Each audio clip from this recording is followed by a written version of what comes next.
मुझे पैसों की सख्त जरूरत है समीर। विजय ने गंभीर लहजे में सामने बैठे अपने दोस्त समीर से कहा। समीर ने हल्की मुस्कान के साथ कंधे उचकाए और बोला, यार विजय, इसका हल तो मैं तुम्हें पहले ही बता चुका हूं। विजय ने गहरी सांस लेते हुए सिर हिलाया। लेकिन समीर, तुमने जो हल मुझे बताया है ना, वह मुझे बिल्कुल भी पसंद नहीं आया। मैं किसी भी कीमत पर वह काम नहीं कर सकता। यार, मुझे नौकरी चाहिए। इसका मतलब यह थोड़ी ना है कि मैं किसी अमीरजादी का पर्सनल बॉडीगार्ड बन जाऊं। विजय ने नापसंदगी जताते हुए बेहद उदास लहजे में कहा। समीर ने गंभीर होते हुए उसे समझाने की कोशिश की। देख भाई, अभी जिस हालात से तू गुजर रहा है, उसमें ज्यादा नखरे दिखाने का कोई फायदा नहीं। तुझे खुशी खुशी इस नौकरी को अपनाना चाहिए। विजय यार, सड़क पर हाथ फैलाने से तो अच्छा है कि तू यह नौकरी कर ले और अपनी माँ के इलाज के लिए पैसे जमा कर सके। विजय समीर की बात सुनकर एकदम से चुप हो गया और फिर कहने लगा, यार समीर, अगर पापा ने गलत लोगों से हाथ नहीं मिलाया होता तो आज हमारे पास भी सब कुछ होता। माँ को सारी ऐशो आराम और सुकून से भरी जिंदगी को छोड़कर यूं गरीबी के दिन नहीं काटने पड़ते, और वह भी पापा के बिना अकेलेपन में। यह कहते हुए विजय के लहजे में अपने पापा के लिए नाराजगी झलक रही थी। तो समीर विजय के हाथ पर हाथ रखते हुए कहने लगा, देख विजय, जो होना था वो तो हो चुका है। अब तू बीती बातें याद करके और अंकल जी को कोस कर अपना समय बर्बाद कर रहा है। मेरी बात मान ले यार, और ये नौकरी ज्वाइन कर ले। तेरी हाइट और बॉडी इस जॉब के लिए बिल्कुल परफेक्ट है, और ऊपर से इस जॉब के लिए तुझे अच्छी खासी सैलरी भी मिल रही है। समीर की बात सुनकर विजय ने खामोशी से उसकी ओर देखा और उसकी बातों में हामी भरते हुए सिर हिला दिया। तो समीर के चेहरे पर एक हल्की सी मुस्कान फैल गई। लेकिन फिर विजय कहने लगा, समीर, तूने तो बताया था कि जो लड़की ये नौकरी ऑफर कर रही है वह बहुत ही ज्यादा घमंडी है, और तू तो जानता ही है ना कि मुझे ऐसे लोग बिल्कुल भी पसंद नहीं हैं। कहीं ऐसा ना हो कि पहले ही दिन मुझे नौकरी से निकाल दिया जाए। अपनी बात खत्म करके विजय मुस्कुरा दिया। तो समीर ने भी मुस्कुराकर उसे चेतावनी देते हुए कहा, तुझे अपने गुस्से पर काबू रखना होगा विजय, क्योंकि जिसके लिए तू काम करने जा रहा है ना, वह तेरी टक्कर की ही है। विजय ने अपनी आंखें घुमाते हुए सिर झटका और समीर की बातों को अनसुना करते हुए हवा में उड़ा दिया। दूसरी तरफ सुधीर चाचा ने सोफे पर आराम से बैठी मधु से झुंझलाते हुए पूछा, मधु, आखिर ऐसी क्या बुराई है विक्रांत में, और तुम उससे शादी क्यों नहीं करना चाहती? मधु ने भी शांत और नर्म अंदाज में जवाब देते हुए कहा, चाचा जी, मैं नहीं जानती कि उसमें क्या बुराई है और क्या नहीं। मैं तो बस इतना ही जानती हूं कि मैं उससे शादी नहीं करना चाहती, और आप इस शादी के लिए मुझे मजबूर नहीं कर सकते। मधु के इस जवाब ने सुधीर चाचा के दिल में जल रही गुस्से की आग को और भी ज्यादा भड़का दिया, और वो गुस्से से दहाड़ते हुए कहने लगे, इस दुनिया की सबसे बड़ी बेवकूफ लड़की हो तुम। और क्या तुम जानती भी हो कि तुम्हारे बाप ने वसीयत में क्या लिखकर गया है? ये कहते हुए जैसे ही सुधीर चाचा ने वसीयत के पेपर्स मधु की ओर टेबल पर फेंके, तो मधु के माथे पर बल पड़ गए।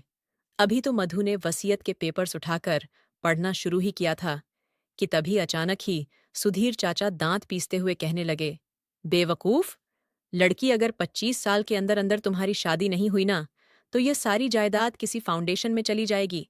वसीयत के पेपर्स पढ़ते ही मधु के चेहरे का सुकून भी गायब हो गया और वह धीमी आवाज में बड़बड़ाने लगी, पापा, इस तरह की बचकानी वसीयत कैसे बना सकते हैं?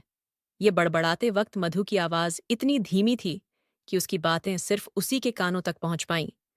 सुधीर चाचा मधु को अपने शब्दों के जाल में फंसाना चाहते थे, इसलिए वह मधु के परेशान चेहरे की तरफ देखते हुए नरमी से कहने लगे, देखो मधु, अब अगर तुम्हें पूरी जिंदगी सड़कों पर ही गुजारनी है तो अपनी बात पर कायम रहो, वरना विक्रांत से शादी कर लो। विक्रांत एक जाना पहचाना लड़का है, और ऊपर से वह एक तरह से हमारे परिवार का ही हिस्सा है। इससे घर की दौलत घर में ही रहेगी और किसी बाहर वाले को इसमें दखल देने की नौबत ही नहीं आएगी। और वैसे भी तुम किसी को पसंद थोड़ी ना करती हो। मधु ने भी अपने चाचा की तरफ देखते हुए खुलासा किया और कहने लगी, नहीं चाचा, मैं अपने लिए किसी और को पसंद कर चुकी हूं, और यही वजह है कि मैं विक्रांत से शादी नहीं कर सकती। सुधीर चाचा और सोफे पर चुपचाप बैठी अनीता चाची ने हैरत से मधु की ओर देखा, तो मधु कहने लगी, चाचा जी, चाची जी, इतनी ज्यादा टेंशन लेने की कोई जरूरत नहीं है। मैं जिस लड़के को अपने लिए पसंद कर चुकी हूँ, वह भी मुझसे बहुत प्यार करता है। तो अब आप विक्रांत से मेरी शादी कराने का ख्याल अपने दिमाग से निकाल ही दीजिए। सुधीर चाचा के चेहरे के बदलते रंग मधु को परेशान कर रहे थे, क्योंकि मधु अच्छी तरह से जानती थी कि उसके चाचा उसकी शादी विक्रांत से क्यों करवाना चाहते थे, और मधु तो यह भी अच्छी तरह से जानती थी कि उसके चाचा को सिर्फ को उसकी जायदाद से मतलब है, उससे नहीं। अनीता चाची ने मधु की तरफ देखते हुए कहा, तुमने तो कभी हमसे इस बात का जिक्र ही नहीं किया। मधु ने कंधे उचकाते हुए जवाब दिया, हाँ चाचा जी, क्योंकि मुझे कभी इसकी जरूरत ही महसूस नहीं हुई। इतना कहकर मधु अपनी जगह से उठ खड़ी हुई। मधु की यह बात सुनकर सुधीर चाचा ने अपनी पत्नी अनीता की ओर देखा, जिसके चेहरे के भाव भी उनसे अलग नहीं थे। अनीता चाची ने मधु को टोकते हुए कहा, अगले हफ्ते तुम 25 साल की हो जाओगी। मधु मधु ने तंज कसते हुए उनकी बात का जवाब दिया, बताने के लिए शुक्रिया चाची, मुझे तो पता ही नहीं था। इतना कहकर मधु ने मुस्कुराते हुए लैपटॉप बैग अपने कंधे पर डाला और अपनी चाची को आंख मारते हुए घर से बाहर निकल गई। सुधीर चाचा अपना सिर पकड़कर सोफे पर बैठ गए, तो अनीता चाची अपने पति सुधीर के पास आई और उन्हें तसल्ली देते हुए कहने लगी, आप फिक्र ना करें सुधीर जी, मुझे नहीं लगता कि मधु सच बोल रही है। अगर उसे सच में कोई पसंद होता तो इतने समय में किसी न किसी बात से हमें अंदाजा हो ही जाता। अपनी पत्नी की बात का जवाब देते हुए सुधीर चाचा ने कहा, अनीता, अगर मधु ने वाकई में किसी और को पसंद कर लिया होगा, तब तो हमें सारी जायदाद से हाथ धोना पड़ेगा। लेकिन अगर मधु की शादी विक्रांत से हो जाए, तो वह हमारी मुट्ठी में आ जाएगी। ये कहते हुए सुधीर चाचा के लहजे में जायदाद हाथ से निकल जाने का डर साफ झलक रहा था। ऑफिस आते वक्त मधु का मूड बहुत ही खराब था, क्योंकि उसने सुधीर चाचा को कह तो दिया था कि वह किसी को पसंद करती है, लेकिन यह सच तो नहीं था। अगले हफ्ते मधु 25 साल की होने वाली थी, यानी अब उसके पास शादी करने के लिए बस कुछ ही दिन बचे थे। मधु को अपने 25वें जन्मदिन से पहले ही शादी करनी थी, और वह भी ऐसे लड़के से जो उससे प्यार करता हो। लेकिन मधु ऐसा लड़का कहाँ से लाती? मधु इन्हीं सोचों में डूबी हुई थी, और वह टेंशन में अपना माथा रगड़ते हुए आगे बढ़ रही थी कि तभी अचानक सामने से आ रहे शख्स को न देख पाने की वजह से मधु उसके चट्टान जैसे फौलादी सीने से जा टकराई। अचानक हुई टक्कर की वजह से मधु की आंखों के आगे अंधेरा छा गया, और इससे पहले कि वह जमीन पर गिरती, दो मजबूत बाहों ने उसकी कमर को थाम लिया, और मधु भी तेजी से उसकी बाहों में समाकर उसके सीने से लग गई। मधु अपनी आंखें बंद करके उस शख्स के वजूद से उठती परफ्यूम की खुशबू को अपनी सांसों में महसूस कर रही थी, जबकि वह शख्स तो अपनी सांसें रोककर बुत बना मधु के खूबसूरत चेहरे को ही देखे जा रहा था। गिरने के डर से मधु के हाथों ने अपने आप ही विजय की शर्ट को अपनी मुट्ठी में जकड़ लिया था, जबकि सामने मौजूद विजय खुराना मधु के बेहद खूबसूरत चेहरे को देखते ही मंत्रमुग्ध हो चुका था। गहरी आंखें, छोटी सी नाक, नाजुक गुलाबी होंठ और सफेद रंगत की मालकिन मधु खूबसूरती की मिसाल थी, जिसे भगवान ने शायद बहुत ही फुर्सत से बनाया था। तो वहीं मधु भी विजय को देखकर कुछ पल के लिए ठिठक गई थी, क्योंकि रोबदार चेहरे पर भूरी दाढ़ी और हल्की मूंछें, साथ ही भूरी आंखों में गहरी संजीदगी की चमक, माथे पर बिखरे भूरे बाल, विजय की खूबसूरती में भी चार चांद लगा रहे थे। मधु की सेक्रेटरी माया अपने माथे पर चिंता की लकीरें लिए मधु के पास आई और कहने लगी, मैम, आप ठीक तो हैं ना? माया की आवाज कानों में पड़ते ही मधु और विजय दोनों को होश आया, और मधु तुरंत ही विजय से दूर होते हुए कहने लगी, हाँ, मैं ठीक हूं। होश आते ही मधु को खुद को संभालने में कुछ पल लग गए, और फिर माया को जवाब देने के बाद उसने विजय को बहुत ही सीरियस अंदाज में धन्यवाद देते हुए कहा, जी, आपका बहुत बहुत शुक्रिया। विजय ने भी जवाब में हल्का सिर हिलाया, क्योंकि माया के मैम कहने पर वह समझ गया था कि मधु शायद वही घमंडी लड़की है जिसके पर्सनल बॉडीगार्ड की जॉब के लिए वह आज यहां आया है। विजय ने जल्दी से अपनी नजरें मधु के मंत्रमुग्ध कर देने वाले खूबसूरत चेहरे से हटा लीं और दूसरी तरफ देखने लगा, जबकि मधु ने एक नज़र उस लंबे और रोबदार विजय खुराना पर डाली और फिर अपने केबिन की ओर बढ़ गई। मधु की सारी बातें सुनने के बाद माया परेशान होते हुए कहने लगी, यह तो बहुत ज्यादा परेशानी वाली बात है मैम, अब आप क्या करेंगी? मधु ने कहा, शादी करूंगी, और क्या? इसके अलावा दूसरा कोई ऑप्शन भी तो नहीं है मेरे पास। ये कहते हुए मधु ने एक ही सांस में पानी का गिलास खाली कर दिया और वापस टेबल पर रख दिया। माया ने परेशान होकर पूछा, लेकिन मैम, आप शादी करेंगी? किससे? मधु ने कंधे उचकाते हुए जवाब दिया, लड़की से यार, और किससे करूंगी? माया ने गुस्से से घूरते हुए मधु की ओर देखा और कहने लगी, मैम, लड़के क्या पेड़ों पर उगते हैं कि हाथ बढ़ाकर तोड़ लिया और कर ली शादी? आपको ऐसा लड़का कहाँ से मिलेगा जो आपसे प्यार भी करता हो और इतनी जल्दी आपसे शादी करने के लिए राजी भी हो जाए? माया की परेशानी किसी भी तरह से कम नहीं हो रही थी कि तभी मधु ने होंठ चबाते हुए माया की तरफ देखा और फिर एक नज़र अपने सामने रखे कागज पर डाली जिस पर लिखा था, विजय खुराना, पर्सनल बॉडीगार्ड इंटरव्यू। मधु के चेहरे पर हल्की मुस्कान आई, जबकि माया उसे सवालिया अंदाज में कहने लगी, विजय खुराना। मधु ने कागज पर लिखा, नाम दोहराया तो माया कहने लगी। माया ने कहा, जी मैम, पर्सनल बॉडीगार्ड की जॉब के लिए आया है। मधु ने कहा, अंदर भेजो उसे। ये कहते ही मधु की आंखें कुछ सोचकर चमक उठीं तो माया कहने लगी, नो नो मैम, आप जो कुछ भी सोच रही हैं ना, वह ठीक नहीं है। माया कई सालों से मधु के साथ थी और वह मधु की सेक्रेटरी होने के साथ साथ उसकी एक अच्छी दोस्त भी थी, और शायद इसलिए मधु की आंखों में उठी चमक देखकर वह एक पल में ही समझ गई थी कि मधु क्या सोच रही है। उसे पैसों की जरूरत है और मुझे उसके जैसे ही किसी एक शख्स की। अंदर भेजो उसे, माया। मधु ने अपने होठों पर मुस्कान सजाए कहा तो माया ने हाँ में सिर हिलाया और केबिन से बाहर निकल गई। कुछ देर बाद दरवाजे पर दस्तक हुई तो मधु ने कुर्सी से टेक लगाई और कहा, अंदर आ जाओ। कुछ ही पलों में विजय उसकी केबिन में दाखिल हो गया।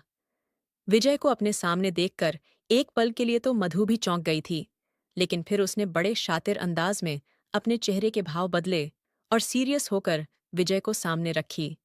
कुर्सी पर बैठने का इशारा किया तो विजय भी हैरानी से मधु का चेहरा ताकते हुए कुर्सी पर बैठ गया। मधु ने विजय को सिर से लेकर पैर तक गौर से देखा। मजबूत, फिट एंड फाइन और ऊपर से खूबसूरत भी। विजय हर तरह से मधु की जरूरतों पर खरा उतर रहा था। मधु ने विजय के एप्लीकेशन पेपर पर अपनी उंगली रखी और उसे विजय की ओर बढ़ाते हुए कहने लगी, इस एप्लीकेशन में लिखा है कि तुम्हें नौकरी की सख्त जरूरत है क्योंकि तुम्हारी माँ बीमार हैं और तुम्हें उनके इलाज के लिए पैसे जमा करने हैं। विजय ने हाँ में अपना सिर हिलाया और सख्ती से अपने जबड़े भींचते हुए दिल ही दिल में समीर को 2-4 गालियां दे डालीं, क्योंकि यह वही एप्लीकेशन फॉर्म था जिसे समीर ने भरा था। वरना विजय कभी भी किसी शख्स के सामने अपनी बेबसी इस तरह से जाहिर नहीं करता। मधु ने कहा, तुम्हारी डिग्रियां तो बहुत ही अच्छी हैं, क्या तुम्हें नहीं लगता कि यह नौकरी तुम्हारे स्टैंडर्ड की नहीं है? मधु की नजरें अभी भी विजय के खूबसूरत चेहरे पर ही टिकी हुई थीं कि तभी अचानक विजय की भारी और गंभीर आवाज उस केबिन में गूंज उठी, क्या करें मैम, जरूरत हर चीज में समझौता करना सिखा देती है। ये सुनते ही मधु का दिल तेजी से धड़क उठा और वह बिना समय बर्बाद किए कहने लगी, मेरे पास तुम्हारे लिए इससे भी ज्यादा अच्छा ऑफर है। अगर तुम उस ऑफर को स्वीकार कर लेते हो तो तुम्हें यह नौकरी नहीं करनी पड़ेगी और साथ ही तुम फाइनेंशियली भी इतने मजबूत हो जाओगे कि आसानी से अपनी माँ का इलाज करवा सकोगे। मधु की यह बात सुनते ही विजय के माथे पर बल पड़ गए और वह उलझन भरे अंदाज में कहने लगा, कैसा ऑफर मैम?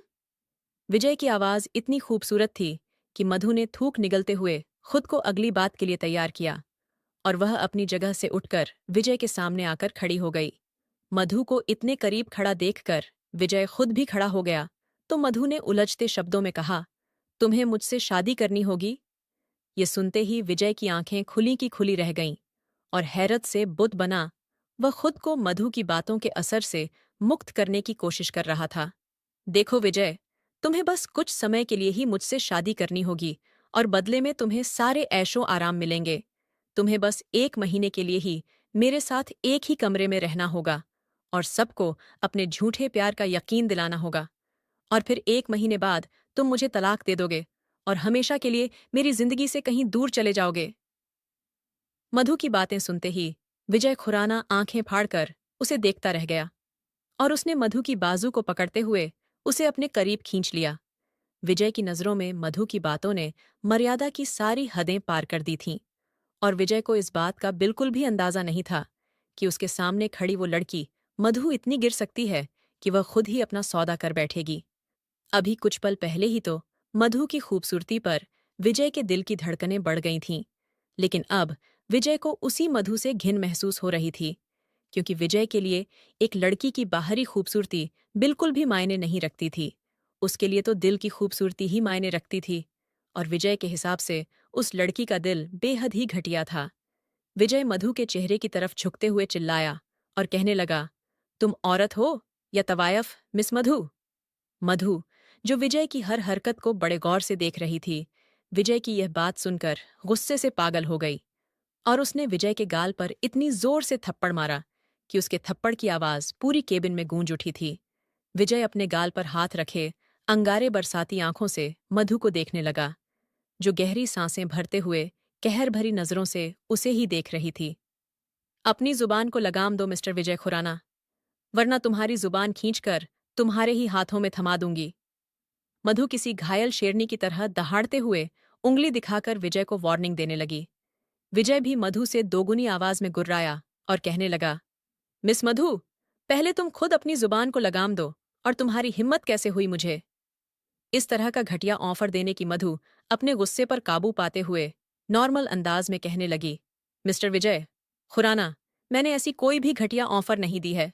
तुम्हें सिर्फ 1 महीने के लिए ही मेरे साथ प्यार का और शादी का नाटक करना है, और बदले में तुम्हें मुंह मांगी कीमत मिल जाएगी।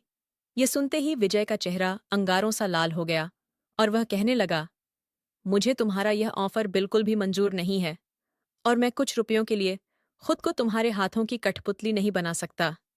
रखो अपनी नौकरी अपने पास, और यह घटिया ऑफर भी अपने पास ही रखो। विजय को शुरू से ही इस काम में दिलचस्पी नहीं थी।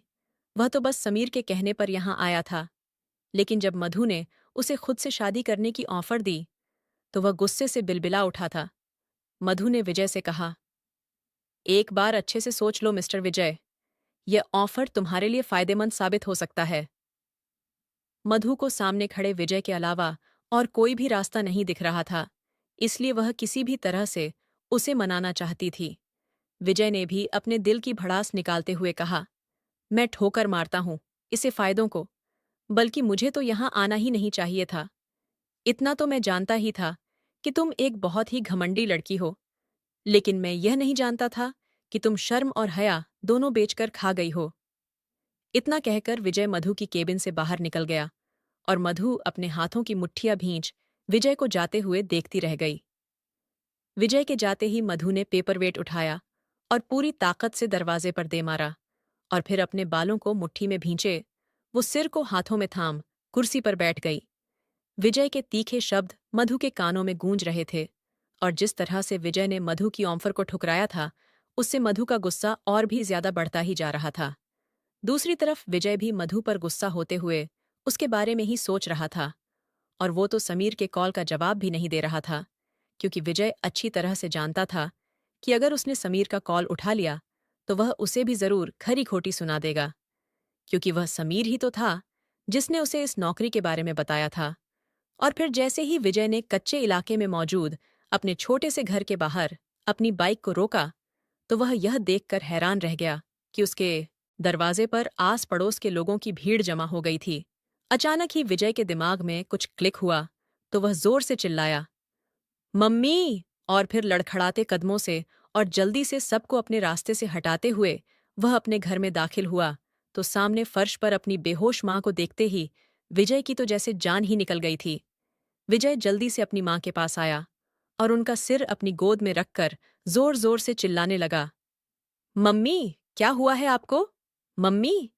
अरे यार, कोई एम्बुलेंस तो बुलाओ। विजय की पड़ोस में रहने वाली सविता आंटी ने विजय से कहा, विजय बेटा, मैं तुम्हारी मां को खाना देने आई थी, और जब मैं घर में दाखिल हुई तो तुम्हारी मां फर्श पर बेहोश पड़ी थी, इसलिए मैंने तुरंत ही एम्बुलेंस को फोन कर दिया है। बस अब तो एम्बुलेंस आती ही होगी। विजय अपनी मां के गालों को थपथपाते हुए दबी आवाज में कहने लगा, मम्मी प्लीज उठिए, मम्मी प्लीज मेरे साथ ऐसा मत करो, मैं आपको कुछ भी नहीं होने दूंगा। कुछ ही देर में एम्बुलेंस भी आ गई, तो एम्बुलेंस की आवाज सुनते ही एक पल की भी देरी के बिना विजय ने अपनी बेहोश मां को अपनी गोद में उठाया और दरवाजे की ओर बढ़ गया, और फिर जैसे ही अस्पताल के बाहर एम्बुलेंस रोकी तो विजय की मां को स्ट्रेचर पर लिटाकर इमरजेंसी वार्ड में ले जाया गया और विजय नम आंखों से अपनी मां को डॉक्टर के साथ इमरजेंसी रूम में जाते हुए देख रहा था। आज विजय के दिल में इतना दर्द छुपा हुआ था कि आंसुओं को रोकने की कोशिश में उसकी आंखों से खून उतर आया था और वो झुके हुए कंधों के साथ एक हारे हुए जुआरी की तरह वहां रखी कुर्सी पर बैठ गया। विजय की जेब में रखा मोबाइल अभी भी बज रहा था, लेकिन उसमें इतनी ताकत ही नहीं थी कि वह मोबाइल उठाकर किसी को भी अपनी मां के बारे में बता सके। डॉक्टर के बाहर आते ही विजय ने डॉक्टर से पूछा, डॉक्टर साहब, मेरी मां की तबीयत अब कैसी है?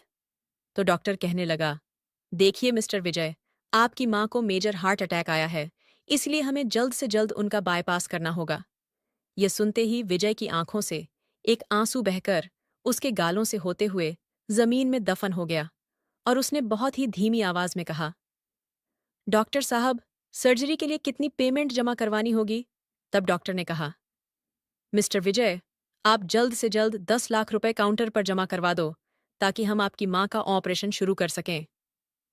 ये सुनते ही विजय ने बेबस होकर अपनी मुट्ठियां भींच लीं और धड़ाम से कुर्सी पर बैठ गया। तो डॉक्टर ने एक नज़र विजय पर डाली और फिर आगे बढ़ गया। विजय ने कांपते हाथों से जेब से अपना मोबाइल निकाला और समीर का फोन उठाया तो दूसरी तरफ से आवाज सुनाई दी, हेलो विजय, कहाँ हो यार तुम? मैं तुम्हें कब से फोन कर रहा हूं, तुम मेरा फोन क्यों नहीं उठा रहे थे? विजय के कॉल रिसीव करते ही समीर एक ही सांस में कितने सारे सवाल कर गया। तो विजय ने रुंधी हुई आवाज में कहा, मम्मी को हार्ट अटैक आया। समीर, डॉक्टर ने ऑपरेशन के लिए कहा है और ऑपरेशन के लिए अर्जेंट 10 लाख रुपयों की जरूरत है। मैं तो यहां से जा नहीं सकता, तो क्या तुम मेरी बाइक बेचकर मुझे यहां पैसे लाकर दे सकते हो? विजय ने अपने आंसुओं को छिपाने की लाख कोशिश की, लेकिन वह ऐसा कर नहीं पाया। विजय की यह बात सुनकर समीर कहने लगा, बाइक बेचकर तो ज्यादा से ज्यादा 40 से 50 हजार ही मिल सकते हैं। विजय, बाकी के पैसे कहाँ से लाओगे? तब विजय टेंशन भरे अंदाज में कहने लगा, मुझे नहीं पता समीर कि मैं क्या करूंगा और क्या नहीं, किससे पैसे मांगूंगा और किससे नहीं, लेकिन फिलहाल तो तू बस वही कर जो मैंने तुझसे करने के लिए कहा है। इतना कहकर विजय ने मोबाइल बंद करके अपनी दाईं ओर रख दिया और तभी उसकी नजर ब्लैक हिल्स पहने सफेद पैरों पर पड़ी। विजय ने अचानक ही अपनी नजरें ऊपर उठाई और सामने खड़ी लड़की की ओर देखने लगा। विजय की नम आंखें देखकर मधु के होठों से कुछ शब्द फिसल गए और वह कहने लगी, मिस्टर विजय, खुराना, मैंने डॉक्टर की बातें सुन ली हैं। 10 लाख बहुत ही बड़ी रकम है मिस्टर विजय, और तुम उसका इंतजाम नहीं कर सकते। यह बात तुम मुझसे बेहतर समझ सकते हो। बेहतर है कि तुम मेरी ऑफर स्वीकार कर लो, क्योंकि तुम्हें प्यार का सिर्फ दिखावा ही तो करना है, और वह भी सिर्फ 1 महीने के लिए ही। और इस 1 महीने में तुम्हें ना तो पति होने के कोई हक अदा करने हैं और ना ही पति होने की कोई भी जिम्मेदारी निभानी है। मधु के ऐसा कहने पर विजय के चेहरे के हाव भाव और भी ज्यादा सख्त हो गए। तो मधु विजय के सख्त भावों से सजे चेहरे को देखते हुए कहने लगी, देखो मिस्टर विजय, यह 1 महीने का नाटक तुम्हारी मम्मी की जिंदगी से ज्यादा जरूरी तो नहीं है ना?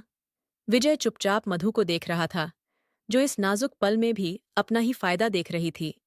लेकिन विजय उस वक्त मजबूर था और वह जानता था कि उसके सामने खड़ी लड़की उसकी मजबूरी का फायदा उठा रही है। लेकिन साथ ही विजय यह भी अच्छी तरह से जानता था कि उसके पास 10 लाख रुपए नहीं हैं और वह अपनी मां की जान बचाने के लिए कहीं और से इन पैसों का इंतजाम नहीं कर सकता था। अपनी मां को बचाने के लिए चाहते हुए भी विजय को यह कड़वा घूंट पीना ही था। और फिर कुछ देर तक वह जबड़े भींचे मधु को देखता रहा, जो काली शर्ट के ऊपर काला कोट पहने, दोनों हाथ बांधे, संजीदगी से उसकी ओर ही देख रही थी। और फिर जैसे ही विजय ने कहा, मिस मधु, मुझे तुम्हारा यह ऑफर मंजूर है, तो मधु के खूबसूरत चेहरे पर एक हल्की सी मुस्कान फैल गई थी। मधु ने भी मुस्कुराते हुए अपना सिर हिलाया और फिर डॉक्टर की तरफ बढ़ गई, जो अभी भी विजय की तरफ से सारी फॉर्मेलिटी पूरी होने का इंतजार कर रहे थे। कुछ ही देर में विजय की मां का ऑपरेशन शुरू हो चुका था, लेकिन विजय वहीं पत्थर की मूर्ति की तरह बैठा अपनी मां की जिंदगी के लिए दुआ मांग रहा था। डॉक्टर को पेमेंट करने के बाद मधु भी विजय के पास वाली कुर्सी पर बैठकर अपने मोबाइल में बिजी हो गई। तो विजय ने अपना चेहरा घुमाकर बगल में बैठी मधु की ओर देखा, जिसके चेहरे पर गहरी संजीदगी छाई हुई थी। और वह अपने मोबाइल में नजरें गड़ाए अपने ही ख्यालों में खोई हुई थी। विजय का दिल तो किया कि वह मधु से पूछे कि वह यहाँ क्यों बैठी है, लेकिन उसकी जुबान इस समय कुछ भी कहने से कतरा रही थी।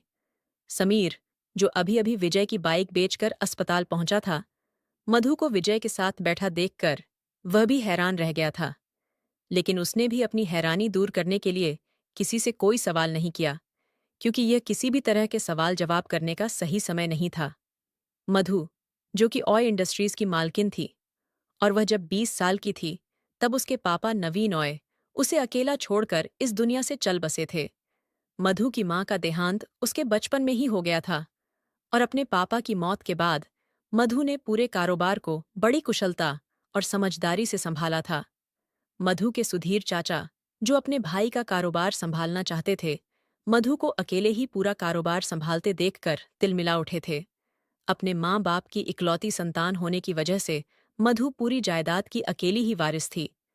लेकिन अभी कुछ दिन पहले ही मधु को कोर्ट से कुछ पेपर्स भेजे गए थे, जो मधु की जगह उसके चाचा सुधीर ने रिसीव किए थे। वह पेपर्स एक वसीयत के पेपर्स थे, जिसमें मधु के पापा नवीन ऑय ने साफ साफ लिखा था कि सारी प्रॉपर्टी मधु के नाम तभी हो सकती है जब मधु की शादी 25 साल की उम्र से पहले ही हो जाएगी।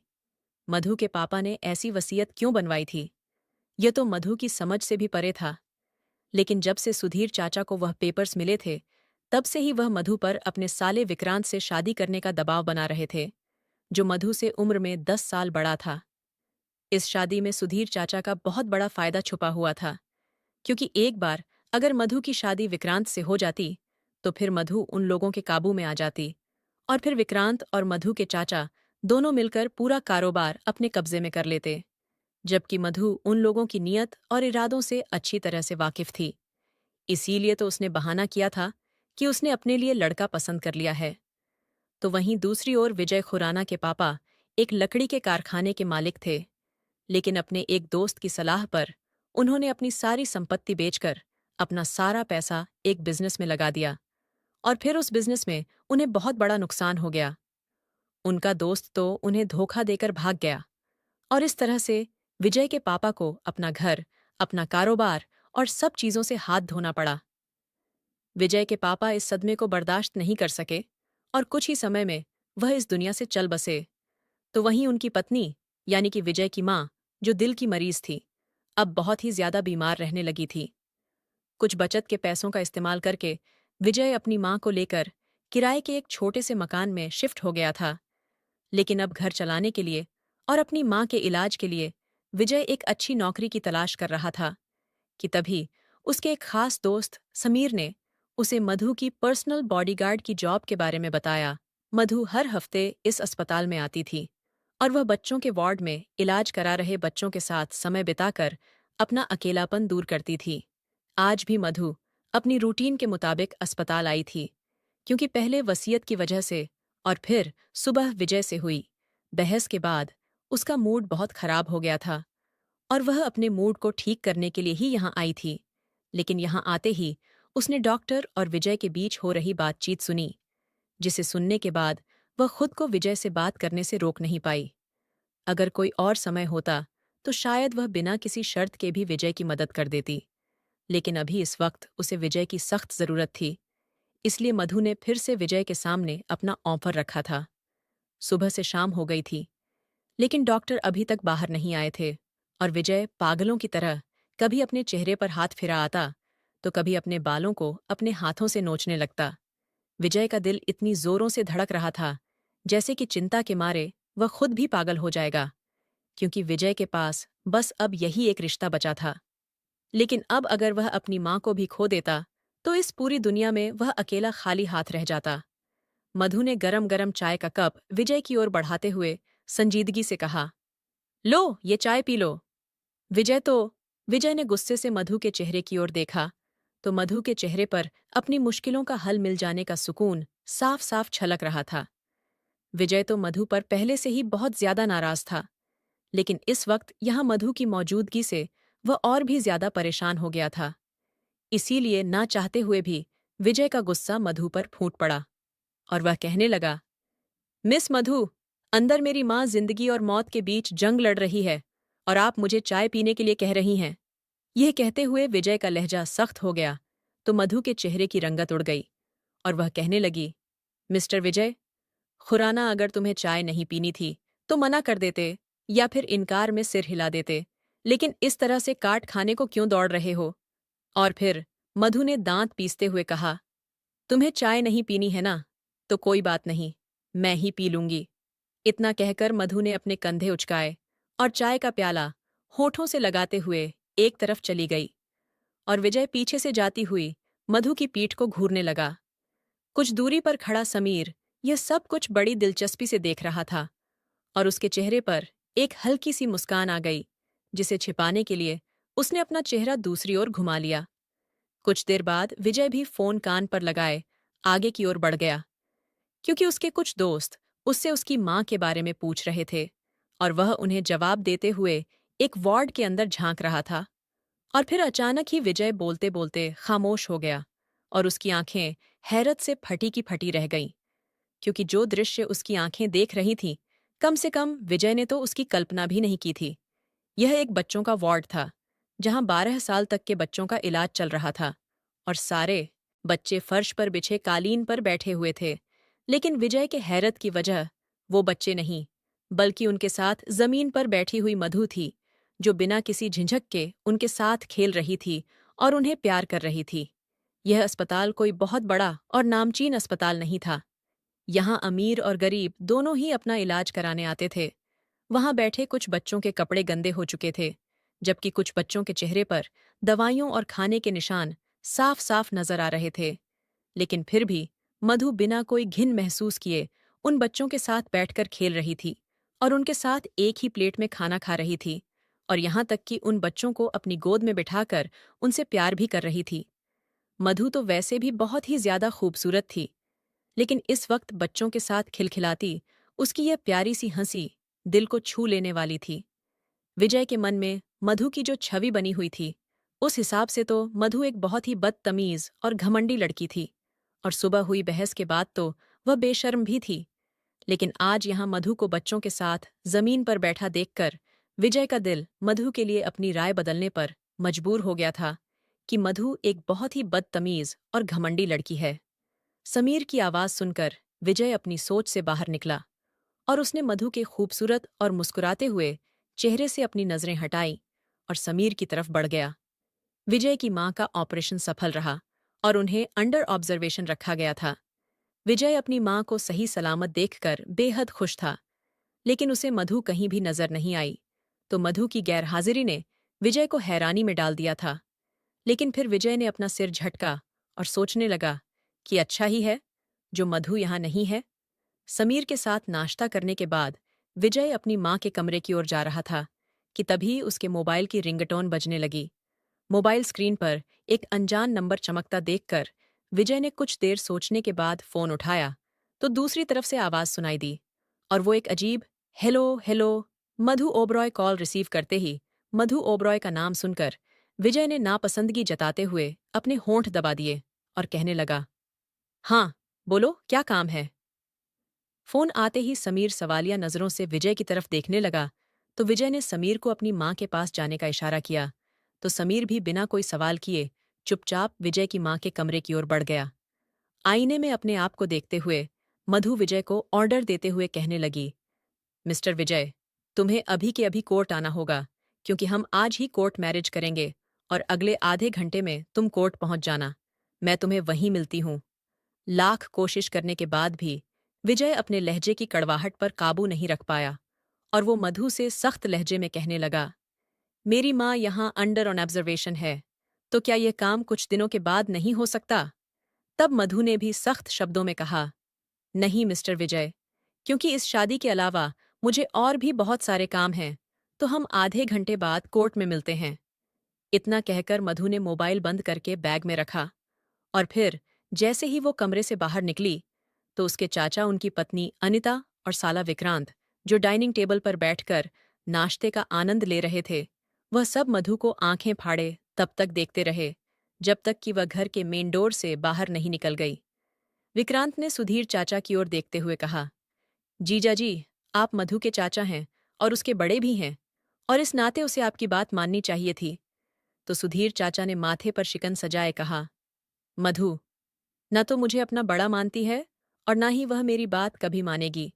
लेकिन तुम फिक्र मत करो, विक्रांत और सुकून से नाश्ता कर लो, क्योंकि अब मधु के 25 साल होने में बस कुछ ही दिन बचे हैं और अभी तक वो उस लड़के को नहीं ला पाई है जिससे वह शादी करना चाहती है। और वह उस लड़के को लाएगी भी तो कैसे कोई लड़का होगा तो लाएगी ना, देखना। कुछ दिनों बाद वो खुद ही तुमसे शादी करने की बात करेगी। सुधीर चाचा खुद तो गलतफहमी में जी रहे थे, लेकिन उन्होंने अपने साथ साथ अपने साले को भी घसीट लिया था। सफेद पैंट शर्ट पहने मधु के खूबसूरत फिगर को याद करते हुए विक्रांत दिल खोलकर मुस्कुराया। तो वहीं अनीता चाची भी अपने पति की बातें सुनकर खिलखिलाकर हंसने लगी। जैसे ही कोर्ट मैरिज की सारी फॉर्मेलिटीज पूरी हुई तो मधु ने विजय की ओर देखते हुए उसके सिर पर एक और धमाका कर दिया और कहने लगी, विजय, तुम्हें मेरे साथ मेरे घर चलना होगा। विजय हैरत से आंखें फाड़े मधु की ओर देखने लगा, क्योंकि पहले ही मधु की ड्रेसिंग को देखते ही विजय का खून खोल उठा था। अब भी कुछ मिनटों पहले ही उन दोनों की कानूनी तौर पर शादी हो चुकी थी और तब से ही विजय को मधु के कपड़े और उस पर पड़ने वाली मर्दों की निगाहें पसंद नहीं आ रही थीं। शादी के बाद शायद हर मर्द अपने हक में आ चुकी लड़की के लिए यही एहसास रखता है कि उसकी पत्नी पर उसके अलावा किसी और की नज़र नहीं पड़नी चाहिए। तुम इतनी पत्थर दिल कैसे हो सकती हो? मधु मेरी माँ अभी यहाँ अस्पताल में एडमिट है, तो मैं उन्हें यहाँ अकेला छोड़कर तुम्हारे घर कैसे शिफ्ट हो सकता हूँ? भला, विजय ने धूप से लाल हो रहे मधु के चेहरे की ओर देखते हुए कहा। तो मधु ने कंधे उचका हुए नॉर्मल अंदाज में कहा, तुम आंटी की चिंता मत करो, यहाँ उनकी अच्छी तरह से देखभाल की जाएगी। तुमने अभी अभी कॉन्ट्रैक्ट पेपर्स साइन किए हैं और उसमें साफ शब्दों में लिखा था कि शादी होते ही तुम मेरे साथ मेरे घर चलोगे। अब तो विजय को वही करना था जो मधु उसे करने के लिए कहेगी, और वह वही कर रहा था। विजय की आंखें गुस्से से लाल हो चुकी थीं और मधु को लाल आंखों से घूरते हुए विजय ने पैसेंजर सीट का दरवाज़ा खोला और अंदर बैठकर दरवाज़ा जोर से बंद कर दिया। तो मधु भी विजय को खा जाने वाली नज़रों से घूरते हुए ड्राइविंग सीट पर बैठ गई। इतनी हैरान क्यों हो रहे हैं आप? चाचू मधु ने मुस्कुराते हुए अपने सामने बैठे सुधीर चाचा से पूछा, जो उसे और उसके पास खड़े विजय को संदेह भरी नज़रों से देख रहे थे। सुधीर चाचा को यकीन ही नहीं हो रहा था और वह अपना संदेह दूर करने के लिए कहने लगे, तुमने शादी कर ली है मधु? तो मधु ने कहा, जी हाँ चाचू, मैंने शादी कर ली है और यह विजय है जिससे मैं प्यार करती हूँ और यह भी मुझसे बहुत प्यार करता है। क्यों है ना विजय?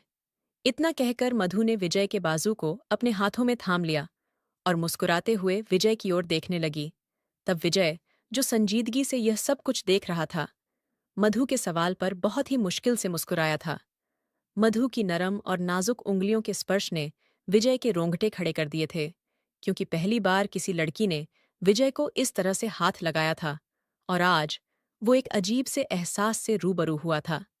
सुधीर चाचा ने अपनी नाराजगी जताते हुए कहा, मधु, तुमने शादी कर ली और हमें बुलाना भी जरूरी नहीं समझा। और ये कैसी शादी है जिसमें परिवार का कोई भी सदस्य शामिल नहीं था? ये कहते हुए सुधीर चाचा एकदम से अपनी जगह से उठ खड़े हुए तो मधु के हाथों की पकड़ विजय की बाजू पर और भी मजबूत हो गई और वह कहने लगी, ये मेरी शादी थी ना चाचू, तो मेरी मर्जी कि मैं जिसे चाहूं बुलाऊं और जिसे चाहूं ना बुलाऊं। ये सुनते ही मधु के चाचा गुस्से से लाल हो गए और मधु की ओर बढ़ते हुए गुस्से से बोले, मैं नहीं मानता इस शादी को। मधु अपने चाचा को अपनी ओर आगे बढ़ता हुआ देखकर घबरा गई और अब उसकी उंगलियां विजय की बाजू से फिसलकर विजय की उंगलियों में उलझ गईं और मधु ने कसकर विजय का हाथ पकड़ लिया। मधु ने अपने चाचा से कहा, चाचा जी, आपके मानने या ना मानने से मुझे कोई फर्क नहीं पड़ता। मेरी शादी विजय से हो चुकी है। अब विजय मेरा पति है और मैं उसकी पत्नी। और वैसे भी चाचा जी, आप खुद ही तो चाहते थे न कि मेरी 25वीं सालगिरह से पहले पहले ही मेरी शादी हो जाए। तो मैंने भी वही किया है जो मैंने आपसे कहा था कि मैं अपने लिए किसी को पसंद कर चुकी हूं और आज मैंने उसी से शादी भी कर ली है। विजय ने मधु के चेहरे को गौर से देखा तो मधु भी उसकी तरफ देखकर मुस्कुराने लगी और फिर अपने कमरे की ओर आगे बढ़ गई। लेकिन विजय मधु की मुस्कान और उसकी आंखों की नमी को देखता वहीं खड़ा रहा, जैसे कि वह अभी भी मधु को ठीक से समझ ही ना पाया हो। अपने कमरे में दाखिल होते ही मधु अपने सीने पर हाथ रखकर गहरी सांसें भरने लगी और विजय चुपचाप खड़ा उसे ही देख रहा था। मधु का हाथ अपने हाथ से छूटता देखकर विजय को अपने आप में कुछ खालीपन सा महसूस हुआ था और वह अपने इस एहसास को खुद भी समझ नहीं पाया था। मधु ने बहुत ही नॉर्मल अंदाज में कहा, मैंने तुम्हारी जरूरत की हर चीज का इंतजाम कर दिया है। तुम चाहो तो सोफे पर सो सकते हो, और अगर सोफे पर कंफर्टेबल नहीं हो तो बेड पर भी सो सकते हो। मुझे कोई दिक्कत नहीं है। विजय से इतना कहते ही मधु वॉशरूम की ओर बढ़ने लगी तो विजय ने उसे रोकते हुए कहा, मिस मधु, क्या तुम्हें एक अनजान मर्द के साथ एक ही कमरे में रहने से डर नहीं लगता? ये सुनते ही मधु ने पलटकर विजय की ओर देखा और फिर मुस्कुराते हुए कहने लगी, मिस्टर विजय, खुराना एक औरत में इतनी समझ तो होती ही है कि वह इंसान को देखकर ही अंदाजा लगा सके कि कौन जानवर है और कौन इंसान, भले ही 1 महीने के लिए ही सही। लेकिन इस वक्त तुम मेरे पति हो, तो फिर मुझे तुमसे डरने की क्या जरूरत है? इतना कहकर मधु वॉशरूम में चली गई तो विजय के होठों पर एक हल्की सी मुस्कान सज गई, जिससे विजय खुद भी अनजान था। सोफे पर बैठते ही विजय ने अपना मोबाइल निकाला और समीर से बात करते हुए उससे अपनी माँ की तबीयत के बारे में पूछने लगा। कुछ दिनों से नौकरी के लिए इधर-उधर भागने में और माँ के लिए अस्पताल के चक्कर काटने में ऐसा लगता था कि विजय बहुत ही ज्यादा थक गया था। फोन बंद करते ही विजय ने अपना सिर सोफे की बाजू पर टिका दिया और सोने के इरादे से अपनी आंखें बंद कर लीं। इससे पहले कि विजय को नींद आ जाती, विजय को वॉशरूम के दरवाजे का हैंडल लॉक खुलने की आवाज सुनाई दी और हवा में फैली परफ्यूम की खुशबू उसके नथुनों से टकरा गई। विजय ने जैसे ही अपनी आंखें खोलीं तो रे नाइट गाउन में से नजर आ रहे मधु के सफेद पैरों को देखते ही उसकी आंखें चमक उठीं और वह करंट खाते हुए सीधा उठकर सोफे पर बैठ गया। उस गाउन की आस्तीन लगभग ना के बराबर थी और मधु की दूधिया सफेद बाहें उसकी खूबसूरती का नजारा पेश कर रही थी। विजय का दिल तो उछलकर जैसे उसके गले में अटक गया था और वह आईने के सामने खड़ी मधु पर चिल्लाते हुए कहने लगा, यही क्या पहना है तुमने? मधु ने हैरत में डूबे विजय को जवाब देते हुए कहा, क्या पहना है से क्या मतलब है तुम्हारा? अरे बाबा, ये गाउन है और इसे रात को सोने से पहले कंफर्ट के लिए पहना जाता है। विजय ने जल्दी से मधु से अपनी नजरें फेर लीं और कहने लगा, मिस मधु, कम से कम मेरे सामने तुम्हें अपने कपड़ों का ध्यान तो रखना ही चाहिए। विजय की इस हरकत पर मधु मुस्कुराने लगी और कहने लगी, देखिए मिस्टर पतिदेव, अब मैं आपके लिए अपना कंफर्ट तो नहीं छोड़ सकती ना, और वैसे भी 1 महीने के लिए ही सही। लेकिन तुम मेरे पति हो तो फिर तुमसे क्या शर्माना? यह कहते हुए मधु विजय के करीब से गुजरने लगी तो विजय ने मधु का बाजू पकड़कर उसे रोक लिया और कहने लगा, देखो मिस मधु, तुम बार बार यह रट लगाना छोड़ दो कि तुम मेरे पति हो, तुम मेरे पति हो। मैं तुम्हारी यह बकवास सुनकर परेशान हो गया हूं। दरअसल परेशानी की असली वजह तो मधु की खूबसूरती थी, जिसे विजय नजरअंदाज भी नहीं कर पा रहा था और अपने होठों से उसे बयां भी नहीं कर पा रहा था। मधु ने नॉर्मल अंदाज में जवाब देते हुए कहा, ठीक है बाबा, अब मैं दोबारा यह नहीं दोहराऊंगी कि तुम मेरे पति हो। विजय ने तो सोचा था कि मधु उसे कोई तीखा जवाब देगी, लेकिन मधु का जवाब तो विजय की उम्मीदों से कहीं ज्यादा था। विजय ने मधु की बाजू को अपनी पकड़ से आजाद किया और सख्त निगाहों से उसे घूरते हुए बेड से अपना तकिया उठाया और सोफे पर पटक दिया। मधु भी विजय को घूरते हुए अपनी जगह पर लेट गई और फिर उसने कमरे की विजय ने लाइट बंद कर दी। अंधेरे कमरे में लैंप की मंद मंद रोशनी कमरे के माहौल को खुशनुमा बना रही थी और इसी खुशनुमा माहौल में विजय को नींद नहीं आ रही थी और वह बार बार करवट बदल रहा था। एक तो यह नई जगह थी और ऊपर से विजय को अपनी माँ की चिंता भी सता रही थी और कहीं न कहीं कमरे में मौजूद मधु का वो नाजुक वजूद भी विजय का ध्यान अपनी ओर खींच रहा था। विजय ने बेड की तरफ करवट बदली तो देखा कि मधु कंबल को अपने सीने तक लिए हुए बड़े आराम से सो रही थी और उसके चेहरे पर किसी बात का कोई डर नहीं था। मधु के चेहरे पर फैला सुकून विजय को और भी ज्यादा हैरान कर रहा था कि वो एक अजनबी की मौजूदगी में इतनी सुकून की नींद कैसे सो सकती है। और फिर अचानक ही मधु के शब्द विजय के कानों में गूंजे और फिर ना चाहते हुए भी उसकी नजर मधु के खूबसूरत चेहरे पर जम गई। मधु के भूरे बाल बेड पर बिखरे हुए थे और उसकी गहरी आंखें पूरी यकीन के साथ बंद थीं, जैसे कि वह किसी अपने की सुरक्षा के घेरे में खुद को सुरक्षित महसूस कर रही हो। मधु अपने गुलाबी होठों से गहरी गहरी सांसें ले रही थी और पूरे सुकून से सो रही थी। मधु में एक ऐसी कशिश थी जो विजय को अपनी ओर खींच रही थी। मधु के बारे में विजय की राय भले ही नकारात्मक हो, लेकिन वह जानता था कि मधु का स्पर्श पाकर उसका दिल बेकाबू हो चुका था। 1 महीने के लिए ही सही, लेकिन जब विजय ने मधु के साथ कॉन्ट्रैक्ट मैरिज के पेपर्स पर साइन किया, तो उसे ऐसा महसूस हुआ जैसे कि अब मधु पर उसका पूरा पूरा अधिकार है। विजय नहीं जानता था कि मधु ने उससे 1 महीने के लिए शादी क्यों की थी, और ऐसी क्या वजह थी कि उसकी शादी से उसका चाचा इतना बेचैन हो गया था। क्यों मधु की आंखें उसकी मुस्कान का साथ नहीं दे रही थीं, और क्यों उसकी आंखों में इतनी नमी छिपी हुई थी। इन सारे सवालों के जवाब पाने के लिए विजय का दिल एकदम से बेचैन हो उठा था, और फिर कुछ देर तक मधु के चेहरे को ताकते हुए रात के ना जाने किस पहर में नींद ने विजय को अपनी आगोश में ले लिया। और फिर सुबह सुबह अचानक ही दरवाजे पर तेज दस्तक होने लगी, और दस्तक की आवाज सुनकर विजय और मधु दोनों की नींद खुल गई। मधु जमाई लेते हुए सोफे पर परेशान बैठे विजय को देखकर यह समझने की कोशिश कर रही थी कि क्या कोई सच में दरवाजे को बुरी तरह से पीट रहा है, या फिर यह उसका कोई भ्रम है। लेकिन दरवाजे पर हो रही जोरदार दस्तक ने मधु को जल्द ही उसके भ्रम से बाहर निकाला, और वह कहने लगी, उठो, जल्दी उठो, विजय और बेड पर चलो।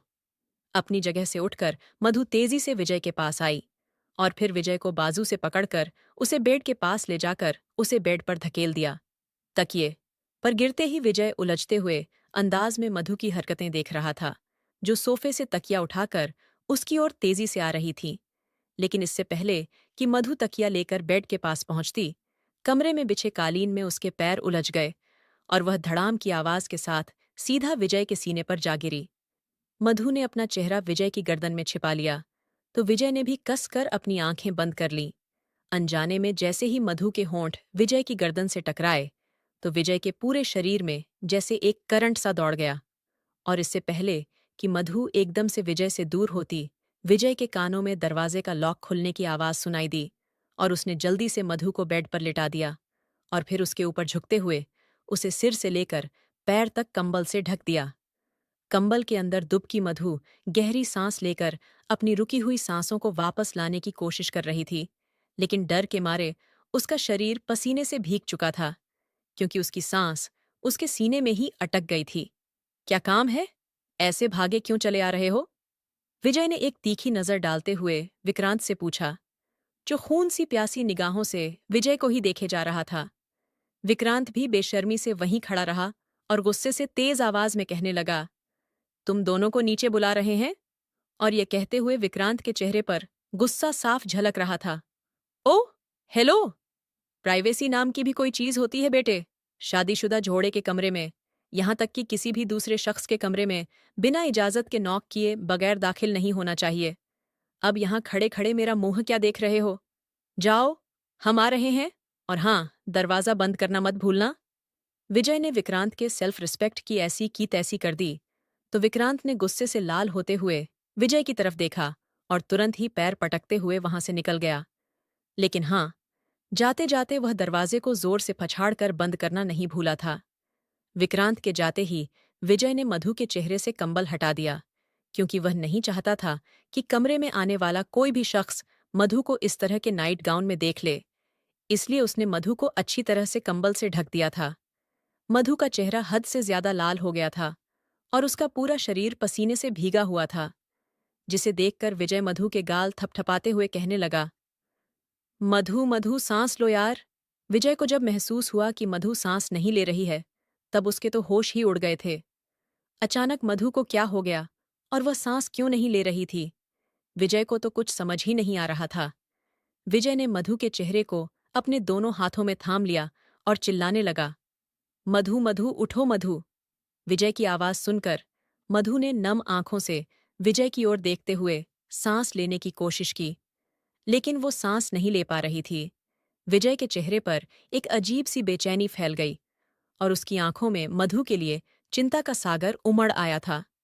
और फिर जब विजय ने यह महसूस किया कि मधु सांस लेने में नाकाम हो रही है, तो वह उसके चेहरे पर झुका और उसे अपनी सांसें देने लगा। मधु ने विजय की शर्ट को कॉलर से जकड़े हुए उसकी सांसें खींची और फिर कुछ देर बाद अपनी सांसों को नॉर्मल महसूस करते हुए मधु ने विजय का कॉलर खींचकर उसे होश में लाने की कोशिश की, जो अपनी गर्म गर्म सांसों को मधु के चेहरे पर छोड़कर किसी दूसरी दुनिया की सैर करने निकल गया था। विजय मधु से दूर होकर उसके शर्म से लाल चेहरे को देखने लगा, क्योंकि पहली बार उसे किसी खूबसूरत लड़की का स्पर्श महसूस हुआ था और आज उसके रोम रोम में खुशी की लहर दौड़ गई थी। मधु ने भी एक गहरी सांस ली और विजय से नजरें चुराते हुए अपने बाल ठीक करने लगी। तो वहीं दूसरी ओर विजय भी अपनी बेखुदी पर शर्मिंदा होते हुए मधु से मुंह फेर कर बैठ गया। मधु अपने होठों को चबाते हुए विजय को अपनी हालत का कारण बताते हुए कहने लगी, विजय, मैं लिफ्ट जैसी बंद जगह में या फिर मुंह पर कपड़ा रख देने पर सांस लेना भूल जाती हूँ। सॉरी, मुझे नहीं पता था कि मेरे ऐसा करने से तुम्हारी सांसें थम जाएंगी। मैं तो बस तुम। यह कहते कहते विजय रुक गया, तो मधु ने धड़कते दिल से कहा, हाँ, मुझे पता है कि तुम बस यही चाहते थे कि कमरे में आने वाला शख्स मुझे इस हाल में न देखे है। न यह कहते हुए मधु मुस्कुराने लगी, तो विजय यह सोचकर हैरान रह गया कि मधु को कैसे पता चल गया कि उसके दिल में क्या चल रहा था और उसकी इस हरकत के पीछे क्या वजह थी। विजय ने मधु से कहा, पता नहीं, लेकिन मुझे तुम्हारी ड्रेसिंग पसंद नहीं आती। शायद तुम्हारी जगह कोई और लड़की भी होती तो मैं उसके वजूद को शर्मसार होने से बचाने की खातिर भी यही करता। यह कहते हुए विजय बेड से उठ खड़ा हुआ, तो मधु कहने लगी, अगर मेरी जगह किसी और लड़की की सांसें बंद हो जाती तब भी क्या तुम वही करते जो मेरे साथ किया? मधु के इस सवाल ने विजय को वॉशरूम की ओर बढ़ने से रोक दिया। अब विजय मधु के इस सवाल का क्या जवाब देता, जब वह तो खुद ही नहीं जानता था कि अगर मधु की जगह कोई और लड़की होती तो वह क्या करता। लेकिन मधु के इस सवाल से विजय के चेहरे पर एक हल्की सी मुस्कान आ गई, जिसे वह मधु से छिपाते हुए उसके सवाल का जवाब दिए बिना ही वॉशरूम में चला गया। विजय के जवाब ना देने पर मधु भी तकिए में मुंह छिपाकर मुस्कुराने लगी, क्योंकि इस वक्त विजय मधु के पास तो नहीं था, लेकिन फिर भी वह उसकी सांसों की खुशबू अपने रोम रोम में महसूस कर सकती थी। मधु को ऐसा महसूस हो रहा था जैसे कि विजय के होंठ अभी भी उसके होठों को अपनी कैद में जकड़े हुए हैं और उसकी सांसों में अभी भी विजय की सांसों की महक शामिल है। मधु के होठों से उसकी शर्मीली मुस्कान जुदा होने का नाम नहीं ले रही थी और अपने बेड से उठते हुए और गाना गुनगुनाते हुए मधु ने अपने लिए कपड़े निकाले और एक तरफ रखे हुए विजय के कपड़ों को देखने लगी। मधु ने विजय की जरूरत की हर चीज मंगवा ली थी, लेकिन वह यह भी जानती थी कि विजय उनमें से किसी भी चीज को हाथ नहीं लगाएगा और कहीं न कहीं विजय की यही खूबी मधु को विजय की ओर आकर्षित कर रही थी। विजय फ्रेश होकर वॉशरूम से बाहर आया तो उसके कुछ कहने से पहले ही मधु समझ गई थी कि विजय उससे क्या कहने वाला है, और विजय के कुछ कहने से पहले ही मधु कहने लगी, विजय, मैं भी 10 मिनट में फ्रेश होकर आती हूँ और फिर हम दोनों साथ में आंटी से मिलने चलेंगे। ये सुनते ही विजय परेशान होते हुए कहने लगा, मधु, मम्मी को होश आ चुका है और मैं उनसे क्या कहूँगा कि तुम कौन हो। तब मधु ने नॉर्मल अंदाज में जवाब दिया और कहने लगी, अरे यार विजय, इसमें इतना परेशान होने की क्या जरूरत है, कह देना कि तुम्हारी दोस्त हूं। इतना कहकर मधु फ्रेश होने के लिए वॉशरूम में चली गई और मधु का हर अंदाज विजय के सामने उसे अनोखा साबित कर रहा था। जब विजय की मां मधु से मिली तो उन्हें भी मधु बहुत ज्यादा पसंद आ गई थी और जिस तरह से मधु विजय की मां से बात कर रही थी उसे देखकर तो विजय का दिल भी बेकाबू हो रहा था। विजय की मां को दवाइयों का हैवी डोज दिया जाता था, इसलिए वह मधु से बस कुछ मिनटों तक ही बात कर पाई थी। अस्पताल में विजय की मां से मिलने के बाद मधु ने विजय से समंदर किनारे ले जाने की जिद की, तो विजय मधु की इस जिद पर मना नहीं कर सका। अब वो दोनों समंदर किनारे बैठकर डूबते सूरज के खूबसूरत नज़ारे का आनंद ले रहे थे कि तभी अचानक ही मधु ने विजय से पूछा, क्या तुम्हें समंदर पसंद है? विजय तो समंदर की लहरों को निहारते हुए विजय ने कहा, हाँ मधु, मुझे समंदर बहुत ही ज्यादा पसंद है, क्योंकि यहाँ चलने वाली ठंडी हवाएं और यहाँ का खुशनुमा माहौल जिंदगी के हर गम को भूलने में मदद करते हैं। इसीलिए मैं हर हफ्ते यहाँ आता हूँ। विजय की इस बात पर मधु ने मुस्कुराते हुए विजय की ओर देखा और कहने लगी, लेकिन विजय, मुझे तो समंदर बिल्कुल भी पसंद नहीं है और मुझे तो बचपन से ही समंदर से डर लगता है। पानी की लहरें मधु के पैरों को छूती हुई वापस जा रही थीं, तो मधु को डर का एहसास हो रहा था कि तभी विजय ने मधु के चेहरे की ओर देखते हुए कहा, अच्छा लेकिन अभी तो तुम्हारे चेहरे पर डर का कोई एहसास नहीं दिख रहा है। हवा में लहराते मधु के भूरे बाल उसके गालों को छूते हुए अठखेलियां कर रहे थे, तो वहीं सुनहरी धूप में उसका रंग और भी ज्यादा निखर रहा था। मधु ने विजय से नजरें चुराते हुए कहा, विजय, सच बोलूं या झूठ? यह कहते हुए मधु उन लहरों की शरारत को देख रही थी, जो बार बार उसके पैरों को छूकर समंदर में वापस लौट रही थीं। विजय ने भी एक नज़र उन शरारती लहरों पर डाली और फिर मधु की ओर देखते हुए कहने लगा, सच ही बता दो। मधु ने मुस्कुराते हुए कहा, तुम्हारी वजह से विजय, क्योंकि तुम्हारी मौजूदगी में मुझे यह एहसास होता है कि मैं हर हाल में सुरक्षित हूं। मधु की इस बात पर विजय हैरान रह गया और कहने लगा, मधु, अब भी तो हम दोनों को साथ में रहते हुए मुश्किल से 2 दिन ही हुए हैं। विजय ने मधु से एहसास करवाया, तो मधु ने कहा, मुझे पता है विजय, लेकिन मैंने इन 2 दिनों में जो महसूस किया है ना, वही तुम्हें बता दिया। यह कहते हुए मधु ने अपने कंधे उचकाए और पास में पड़ा एक पत्थर उठाकर पानी में फेंक दिया। विजय ने मधु से कहा, मधु, तुमने मेरे साथ ये कॉन्ट्रैक्ट मैरिज क्यों की? तो मधु कहने लगी, अपनी सुरक्षा के लिए। यह कहते हुए मधु के चेहरे पर एकदम से संजीदगी छा गई और वो कहने लगी, विजय, मेरे पापा ने अपनी वसीयत में लिखा था कि जब तक मैं 25 साल की नहीं हो जाती और किसी से शादी नहीं कर लेती, तब तक जायदाद मेरे नाम नहीं हो सकती। और अगर मैं 25 साल की उम्र तक शादी नहीं करती, तो यह सारी जायदाद किसी फाउंडेशन में चली जाएगी। और इसी वजह से मेरे चाचा मेरी शादी अपने साले विक्रांत से करवाना चाहते थे, ताकि वह मेरी जायदाद हासिल कर सके। और अगर अब तक मैं जिंदा हूं, तो सिर्फ इसलिए कि 25 साल की होने से पहले ही अगर मैं मर जाती, तब भी यह सारी जायदाद किसी फाउंडेशन में चली जाती। मेरे चाचा जायदाद हासिल करने के लिए बार बार मुझ पर यह दबाव डाल रहे थे कि मैं उनके साले विक्रांत से शादी कर लूं, लेकिन मैं विक्रांत से शादी नहीं करना चाहती थी और मुझे भी 25 साल की होने से पहले किसी भी कीमत पर शादी तो करनी ही थी, वरना मैं अपनी सारी जायदाद से हाथ धो बैठती। इसलिए मैंने तुम्हें कॉन्ट्रैक्ट मैरिज का ऑफर दिया था, क्योंकि 30 दिनों तक सारी जायदाद और बिजनेस मेरे नाम हो जाएगा और तब तक मैं विक्रांत जैसे दरिंदे से भी बच सकती थी। मधु की बात सुनकर विजय ने सहमति में सिर हिलाया और पानी में पत्थर फेंकते हुए कहने लगा, तुम्हारा मतलब है कि तुम्हारे चाचा तुम्हें मार भी सकते थे? तब मधु ने मुस्कुराते हुए कहा, हाँ, जायदाद के लिए वह कुछ भी कर सकते हैं। और फिर मधु ने टॉपिक बदलते हुए कहा, अच्छा विजय, तुमने मेरे बारे में तो सब कुछ जान लिया, अब कुछ अपने बारे में ही तो बताओ।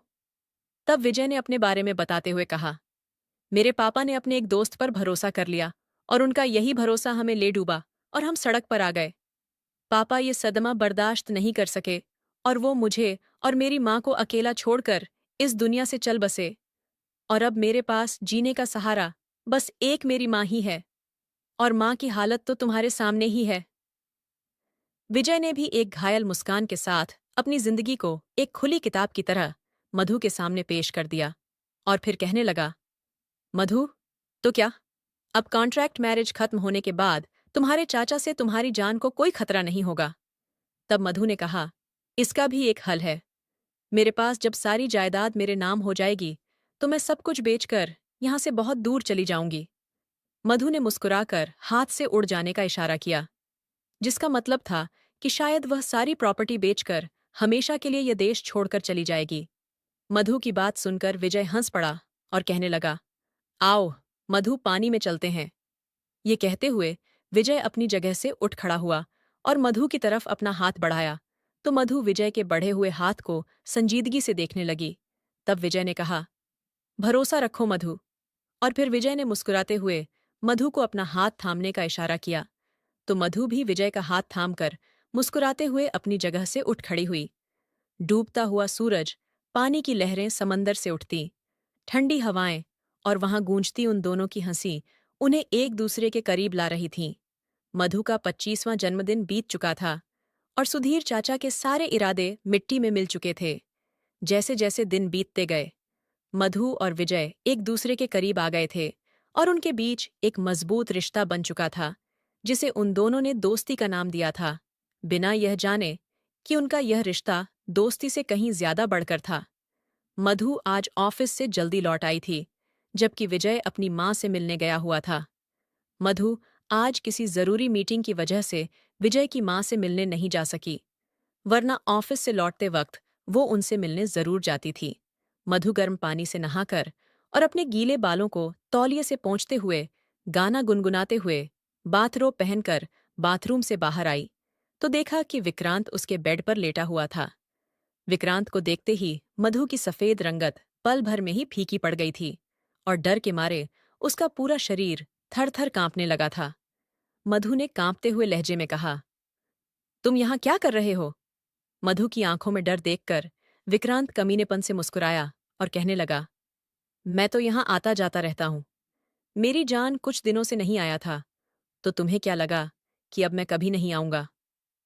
यह कहते हुए विक्रांत अपनी जगह से उठ खड़ा हुआ और गलत इरादे से मधु की ओर बढ़ने लगा, तो मधु चिल्लाते हुए कहने लगी, विक्रांत प्लीज यहां से चले जाओ, वरना मैं जोर जोर से चिल्लाऊंगी। विक्रांत ने कहा, चिल्लाओ, जी भर के चिल्लाओ, जबकि तुम्हें पता है कि आज तुम्हारी चीखें सुनने वाला यहाँ कोई भी नहीं है। ये कहते हुए विक्रांत मधु की तरफ बढ़ने लगा, तो डर के मारे मधु का चेहरा पीला पड़ गया और वह पीछे दीवार से जा टकराई। मधु का दिल तो कर रहा था कि अभी के अभी यह जमीन फट जाए और वो उसमें समा जाए, क्योंकि वह तो बस विक्रांत की बुरी नजर से बचना चाहती थी।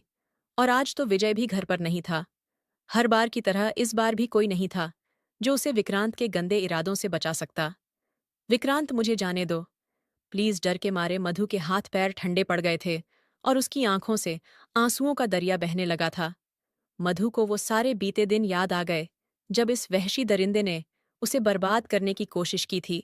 विक्रांत ने मधु को बेड पर लिटाकर उसके दोनों हाथ बांध दिए और फिर उस पर झुकते हुए अपने हाथों में उसका चेहरा थामकर उसे बड़े गौर से देखते हुए कहने लगा, तुम्हारी हिम्मत भी कैसे हुई मेरे अलावा किसी और से शादी करने की? क्या तुमने अपने पति को बताया है कि मैं उसकी पत्नी के साथ पहले ही सुहागरात मना चुका हूं और मेरे यह हाथ उसकी पत्नी को बार बार मैला कर चुके हैं?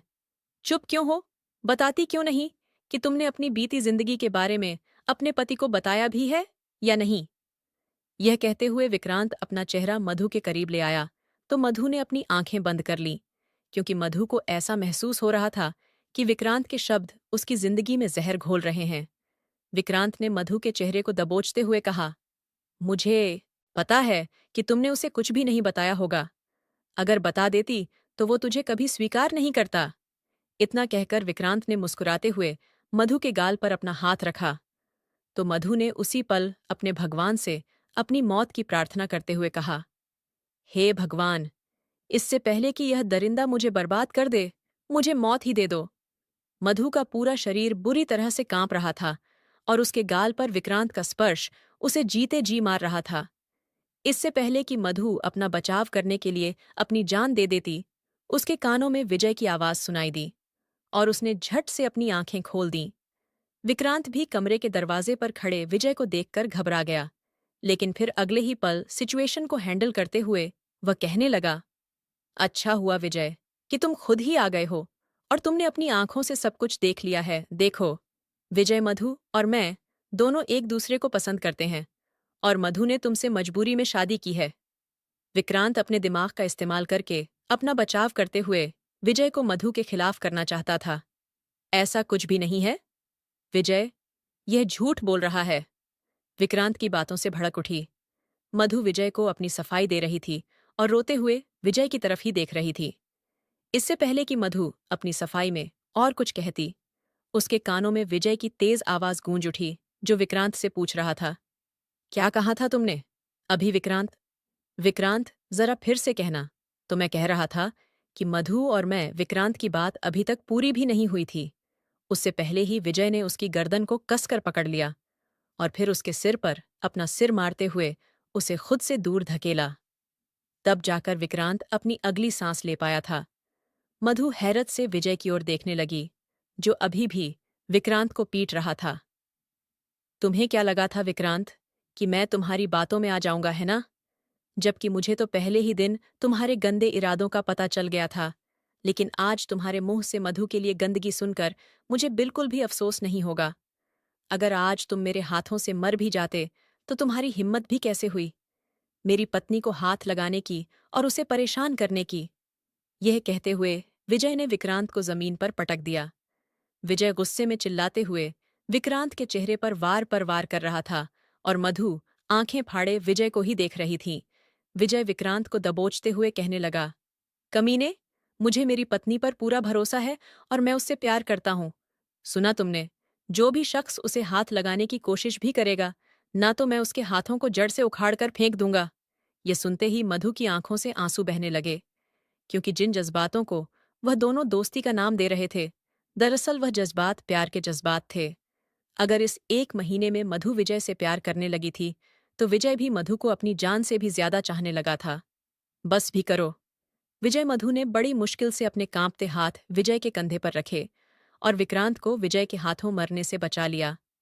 विक्रांत अधमरा हो चुका था और उसमें बिल्कुल भी ताकत नहीं बची थी कि वह खुद ही उठकर अपनी जान बचाकर भाग पाता। मधु के रोकने पर विजय रुक गया और फिर उसने एक गहरी सांस लेते हुए मधु की ओर देखा, जिसका पूरा शरीर अभी भी कांप रहा था। लेकिन फिर विजय ने मधु से अपनी नजरें हटाईं और विक्रांत के अधमरे शरीर को उठाकर उसे घसीटते हुए घर के बाहर लॉन में फेंक दिया। उसी वक्त सुधीर चाचा और अनीता चाची अपनी गाड़ी से नीचे उतर रहे थे और जब उन्होंने विक्रांत को खून से लथपथ देखा तो वह विजय को बहुत बुरा भला सुनाने लगे और विक्रांत को गाड़ी में डालकर अस्पताल ले गए। विजय ने रोबदार आवाज में सिक्योरिटी गार्ड से कहा, अब इनमें से किसी को भी घर के अंदर मत आने देना। इतना कहकर विजय अंदर चला गया और कमरे में आते ही उसने दीवार से टिकी मधु का चेहरा अपने हाथों में थाम लिया और उसके खूबसूरत चेहरे को निहारते हुए बहुत ही नर्म लहजे में कहने लगा, मधु, तुम ठीक तो हो ना? मधु ने रोते हुए सिर हिलाया तो विजय ने उससे पूछा, यार मधु, तुम कब से ये सब बर्दाश्त कर रही हो? तब मधु ने कहा, जब से पापा मुझे अकेला छोड़कर इस दुनिया से चले गए थे, तब से ही वह मुझे गंदी नजरों से देखता था, विजय, और मुझे हाथ भी। इससे पहले कि मधु आगे कुछ कहती, विजय ने मधु के होठों पर अपना हाथ रख दिया और उसे अपने सीने में छिपा लिया। मधु रोते हुए अपने दिल का दर्द हल्का करना चाहती थी और वो विजय के सीने में सिर छिपाए रोते हुए कहने लगी, विजय, पापा के जाने के बाद मैं कमरे में अकेली ही होती थी और तब यह दरिंदा मुझे गलत नजरों से देखता था और इसकी नज़र और इसके इरादे बहुत ही गंदे थे। मुझे इस दरिंदे से घिन महसूस होती थी, लेकिन मैं अकेली थी ना विजय, इसलिए इसका कुछ भी नहीं बिगाड़ सकती थी। मैं कहती हूं ना कि मैं बहुत मजबूत हूं, लेकिन मैं मजबूत नहीं हूं। विजय, मैं आज भी इस दरिंदे से बहुत ज्यादा डरती हूं, इतना कि इसे देखते ही मेरे हाथ पैर कांपने लगते हैं।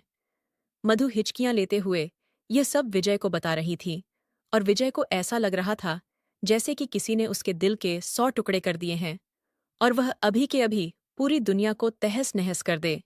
लेकिन फिलहाल तो विजय को मधु का सहारा बनना था और उसने मधु के माथे पर अपना प्यार बरसाया और वह मधु से कहने लगा, मधु, अब तुम्हें डरने की बिल्कुल भी जरूरत नहीं है। मैं हूं ना तुम्हारे साथ। मैं तुम्हें कुछ नहीं होने दूंगा और अब कोई भी तुम्हारे पास नहीं आएगा। ये कहते हुए विजय ने अपने हाथों से मधु के आंसू साफ किए और उसे बड़े प्यार से अपनी बाहों में उठाकर बेड पर लिटा दिया और उसके पास बैठकर उसके बालों को सहलाने लगा। मधु की हिचकियां अभी भी बंद नहीं हो रही थीं, तो मधु के लिए पानी का गिलास उठाने के लिए विजय बेड से उठा तो मधु को ऐसा लगा कि विजय उसे छोड़कर जा रहा है, तो मधु ने उसकी शर्ट पकड़ ली और कहने लगी, तुम कहीं मत जाओ विजय, मुझे डर लगता है। तब विजय मधु के हाथों को अपने हाथों में थामते हुए कहने लगा, मैं कहीं नहीं जा रहा मधु, मैं यही तुम्हारे साथ हूं और मेरे होते हुए तुम्हें डरने की बिल्कुल भी जरूरत नहीं है। यार मधु, तुम तो मुझे वह मजबूत वाली ढाकड़ मधु ही अच्छी लगती हो और ऐसे मर्दों से डरना नहीं चाहिए, बल्कि लड़ना चाहिए। और जो भी शख्स तुम्हें गंदी नजरों से देखने की कोशिश भी करे, ना तो उसकी आंखें ही नोच लेनी चाहिए। विजय ने दांत पीसते हुए कहा, क्योंकि अब उसे अफसोस हो रहा था कि उसने विक्रांत को जिंदा क्यों छोड़ दिया था। तब मधु विजय की पलकों को अपनी उंगलियों के पोरों से छूते हुए दबी आवाज में कहने लगी, और अगर कोई इस तरह से देखे जैसे कि तुम देखते हो, तब क्या करना चाहिए?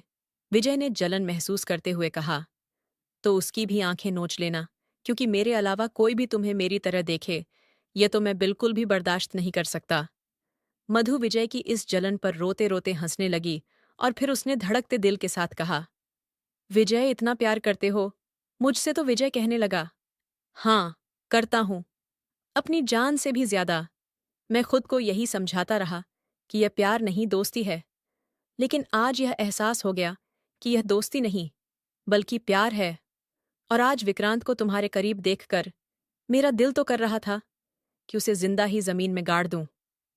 आखिर में विजय का लहजा नरम हुआ तो मधु ने मुस्कुराते हुए उसकी तरफ देखा, तो विजय भी आंखों में प्यार की लौ लिए मधु की ओर देखने लगा। विजय को अब अपने और मधु के बीच की नज़दीकियों का एहसास हो चुका था और उसका दिल अब एक अलग ही ताल में धड़कने लगा था। मधु के वजूद से उठ रही महक विजय के दिल में दबे हुए जज्बातों को जगा रही थी, जिससे वह अपने होश खो बैठा था। मधु ने विजय की आंखों की किताब को पढ़ते हुए शर्म से लाल होकर अपनी आंखें नीची कर ली, तो विजय ने भी खुद पर से काबू खोकर मधु के चेहरे की तरफ झुकते हुए और उसे अपनी बाहों में कैद करते हुए खुद के बहुत करीब कर लिया।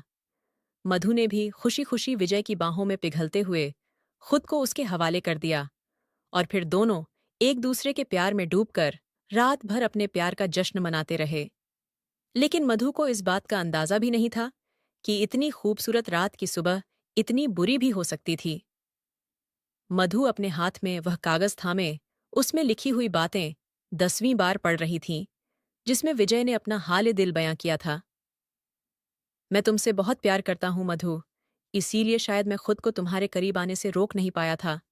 अगर मैं ये कहूं कि तुम्हारा साथ पाकर मेरी तन्हा जिंदगी को सुकून मिल गया है, तो ये बिल्कुल भी गलत नहीं होगा।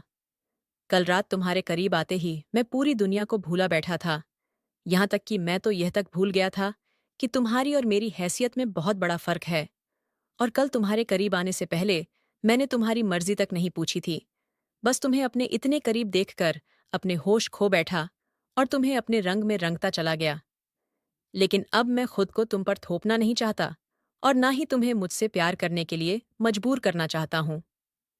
बस इसीलिए मैं जा रहा हूं मधु। अगर तुम्हें मुझसे आज़ादी चाहिए तो मुझे तलाक के पेपर्स भेज देना। मैं बिना कोई सवाल किए तलाक के पेपर्स पर साइन करके तुम्हें आज़ाद कर दूंगा। विजय के लिखे हुए इन चंद शब्दों ने मधु के दिल को गहरी चोट पहुंचाई थी। उसने पहले अपनी आंखों से बहते हुए आंसुओं को साफ किया और फिर उस कागज के टुकड़े टुकड़े कर दिए। दांत पीसते हुए और कुछ सोचते हुए मधु अपने बिस्तर से उठ खड़ी हुई और वॉशरूम की तरफ बढ़ गई। कुछ देर बाद अस्पताल के उस कमरे में एक जोरदार थप्पड़ की आवाज गूंज उठी, जो विजय के गाल पर पड़ा था। ये विजय की जिंदगी का दूसरा थप्पड़ था और दोनों बार उसे थप्पड़ मारने वाली एक ही लड़की थी, मधु। विजय की मां हैरत से आंखें फाड़े ये नज़ारा देख रही थी कि तभी मधु ने विजय की मां की तरफ देखा और उनसे माफी मांगते हुए कहने लगी, सॉरी मां, लेकिन आपका बेटा इस थप्पड़ का हकदार है। फिर मधु ने विजय की ओर देखा और कहने लगी, चले आए ना यहां मुंह उठाकर। और क्या कहा था तुमने कि तुम मुझसे प्यार करते हो, लेकिन तुम ये नहीं जानते कि मैं भी तुमसे प्यार करती हूं या नहीं? बेवकूफ। तभी तो। अरे बाबा, अगर मैं तुमसे प्यार नहीं करती तो मिस्टर विजय खुराना, मैं तुम्हें अपने नाखून तक को हाथ नहीं लगाने देती और ना ही खुद को तुम्हारे हवाले करती। मधु की ऐसी ढाकड़ बातें सुनकर विजय का चेहरा तांबे की तरह लाल हो गया, जबकि विजय की मां की आंखें हैरत से खुली की खुली रह गईं। हाँ, मैं भी तुमसे प्यार करती हूँ और सिर्फ तुमसे ही प्यार करती हूँ। सुना तुमने मिस्टर विजय खुराना? इसीलिए खुद को तुम्हारे हवाले किया था। और मेरी दौलत ना, यही दौलत दूसरी वजह थी ना मुझे छोड़कर जाने की। ठीक है, तो अब मैं अपनी सारी दौलत किसी फाउंडेशन को दे दूंगी। फिर तो मैं तुम्हारी काबिल हो जाऊंगी ना मिस्टर विजय खुराना, क्योंकि मेरी असली दौलत तो तुम हो, मेरा पति और उसका प्यार। ये कहते हुए मधु विजय के सीने पर मुक्के बरसाते हुए उसके सीने से जा लगी थी। मधु ने रुआंसी आवाज में विजय से अपने प्यार का इजहार किया, तो विजय ने भी नम आंखों से मधु की ओर देखा और कान पकड़कर माफी मांगी, क्योंकि मधु के प्यार के इकरार ने विजय के दिल को झकझोर कर रख दिया था। नहीं करूंगी मैं तुम्हें माफ, क्योंकि मैं तुमसे बहुत ही ज्यादा नाराज हूं। यह कहते हुए मधु ने विजय को खुद से दूर धकेला और बुरा सा मुंह बनाकर विजय की मां के पास आकर बैठ गई। विजय की मां भी अब तक तो समझ ही चुकी थी कि ये प्यारी सी लड़की, मधु, जिसे वह पहले दिन से ही पसंद करती थी, वह उनकी बहू है। माफ कर दो ना यार मधु, मेरी पहली और आखिरी गलती समझकर। बस, आज के बाद ऐसा कभी कुछ भी नहीं करूंगा। और वैसे भी मेरी इस गलती की सजा तो तुम मुझे थप्पड़ मारकर दे ही चुकी हो, तो अब माफ करके मुझे अपने साथ जीने की वजह भी दे दो ना यार। विजय ने बिनती भरे लहजे में कहा। तो मधु ने नम आंखों से विजय की ओर देखा और कहने लगी, मिस्टर विजय खुराना, जब जब तुम ऐसी गलती करोगे ना, तब तब तुम्हें इसी तरह से थप्पड़ ही खाना पड़ेगा। मधु ने अपने आंसू साफ करते हुए रुंगासी आवाज में कहा। तब विजय की मां ने हैरत से झटके से पूछा, विजय, सिर्फ पत्नी का सरप्राइज ही था, या फिर अब मेरे पोता या पोती भी आने वाले हैं? मुझे अभी के अभी बता दो तुम दोनों, ताकि जब वह मेरे सामने आए तो मैं अपनी हैरानी पर काबू रख सकूं। विजय की मां को संदेह था कि जैसे विजय की पत्नी अचानक ही आ गई थी, तो कहीं ऐसा ना हो कि अब उनका पोता पोती भी आ जाए। विजय की मां की बात सुनकर विजय और मधु ने एक दूसरे की तरफ देखा तो मधु का चेहरा शर्म से लाल हो गया, जबकि अस्पताल के उस कमरे में विजय की ठहाके गूंज उठे। उसने अपनी मां के पास आकर उन्हें पूरी सच्चाई बता दी। विजय ने विक्रांत के खिलाफ एफआईआर दर्ज करा दी और मधु को सुरक्षित महसूस कराने के लिए वे लोग यहां से सब कुछ बेचकर विदेश में बस गए। विदेश जाकर मधु ने एक नया बिजनेस शुरू किया, जिसे ऊंचाइयों तक पहुंचाने के लिए विजय भी मधु का पूरा साथ दे रहा था। विक्रांत का साथ देने के लिए सुधीर चाचा और उनकी पत्नी अनिता को भी जेल की सलाखों के पीछे डाल दिया गया, जबकि विदेश जाकर मधु विजय के साथ एक खुशहाल जिंदगी शुरू कर चुकी थी। तो दोस्तों, इस कहानी को लेकर आपकी क्या राय है, कमेंट बॉक्स में ज़रूर बताएं। और अगर कहानी अच्छी लगी हो तो प्लीज़ इसे लाइक करें। अगर आपने अभी तक हमारे चैनल को सब्सक्राइब नहीं किया तो ज़रूर कर लीजिए। तो मिलते हैं एक और नई वीडियो में।